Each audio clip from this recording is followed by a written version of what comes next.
Hello and welcome to this edition of Case Notes. My name is Richard Camery. I am a remote underwriter working for Optimum's U.S. operations. Hi, I'm Lisa Berger. I'm the Technical Underwriting Director, and I'm also remote for Optimum. And I'm Larissa Eames, and I'm a Senior Underwriting Consultant for Optimum Reassurance Canada. And today we're talking about a diabetic with abnormal echo. It's a male nurse at age 51, 500,000, and it's a term product and non-smoker. He has hypertension and diabetes. He makes an income of 76,000, and the beneficiary is the spouse. There's no enforced coverage. Both parents with diabetes, and they both live to 80 and 92. The medications include lisinopril, rosuvastatin, atenolol, and metformin. The build is 5'10", 208 pounds, and the blood pressure is 128/81 on the exam. We have an EKG with minor T's, and we considered it no concern. The insurance labs noted an A1C of 9%, cholesterol of 124, an HDL of 31, and the cholesterol ratio was 4. The urinalysis showed a glycosuria of 0.25. The APS noted chest pain 3 months prior with cardiac evaluation, and there was no ischemia found on the stress cardiolite. The echogram, however, noted left ventricular wall thickness mildly increased at 11 to 13 millimeters, an ejection fraction of 65%, and grade 1 diastolic dysfunction, trace AR, MR, and TR, and the ascending aorta was mildly dilated at 38 millimeters, with the normal being 37. The doctor notes the LVH is due to a long history of hypertension, and the goal was for better control. Recent visits showing A1C readings of 10.1 and 9.1%. The blood pressure was, however, 149/104. And recent self-monitoring of the blood pressure showed an average of 134/91. There is no history of proteinuria. Wow, he has quite a bit going on. So what do you guys think about the LVH? Is this just a straight out decline because we see LVH on the echo? No, absolutely not. I mean, we have only one echocardiogram. Um, you know, the next one could very well be within normal parameters. Variances happen. Sometimes it's subjective based on the reviewer. And sometimes it's mechanical based if it's done in different facilities. As is, I consider it to be a small little yellow flag, but certainly nothing of significance. And the same would apply to the aortic, mitral, and tricuspid regurg, and I think the aortic enlargement as well. Yeah, it's very mild, mildly dilated. It's only 38 with the normal being of 37, so nothing that's too concerning at this point, but it is, I mean, we do have changes of hypertension happening for sure. Yeah. Speaking of the hypertension, what do you think about the control on this one? Lacking. I mean, Yeah. as the doctors stated, the goal is better control, and it sounds like she has an uphill struggle. Yeah. So I think maybe we don't ignore the echocardiogram in this one. It's just a little bit abnormal. Not really one that we would decline, but it's there for a reason. I mean, Yeah, something's causing that concern. Fair. What Mhm. about the A1Cs, the diabetes control?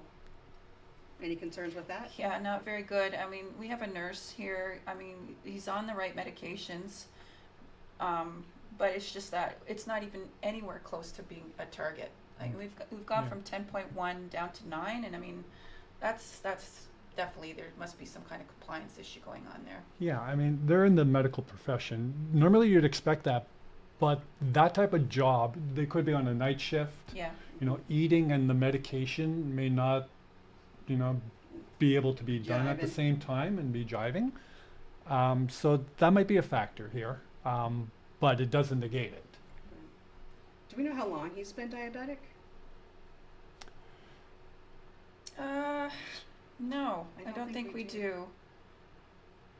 So it looks like we have a Good point. history of it, but we don't really have a long-term history. So maybe there's a, Yeah, is there a trend here, or Right. is it fluctuating? That's another thing we have to worry about, is if it's, one couple months ago it was like 8 and now it's gone shooting back up again, or what's really happening? Do we have a trend happening here? That's a good point. It could be a new diagnosis that they haven't quite titrated the medications. Right. Or it could be a long history and he's having burnout and he doesn't care as much anymore and it's getting worse. So Yeah. That's right. that information would be good to know. Or it could be the second medication is required, a more recent new therapy. Or dosage adjustments, something needs to be done. Yeah. But certainly there are a lot of favorable factors here, like you said. Mhm. The family history, the improved control of blood pressure on exam, the lipids are well controlled, and the negative ischemia on the recent cardiac testing is helps It helps the does. case It somewhat. does. Ah. And then we look at the unfavorables. He has recent chest pain, and we don't really know what's caused that. There's some minor T changes, but it's +0, Mhm. and we've got no ischemia on the cardiolite, but the echocardiogram is just a smidge abnormal there. So Yeah. But it could be multifactorial. I mean, there might be some stress going on in his life. Who knows, right? It could also be occupation as Yeah. well. Like Mhm. nurses sometimes have to literally put their bodies on the line Yeah, it's Mhm. and burnout. can be yeah. subjected to physical stress from patients. Mhm. it could be. It could be a lot of things. Yeah. But Mhm. the lack of ischemia kind of gives us a little bit of a comfort. Yeah, comfort Not a zone. great comfort, but maybe a little bit more comfortable that there's not overt, cardiac Immediate. ischemia, no immediate Yeah. disease. Yeah, thanks. Hmm.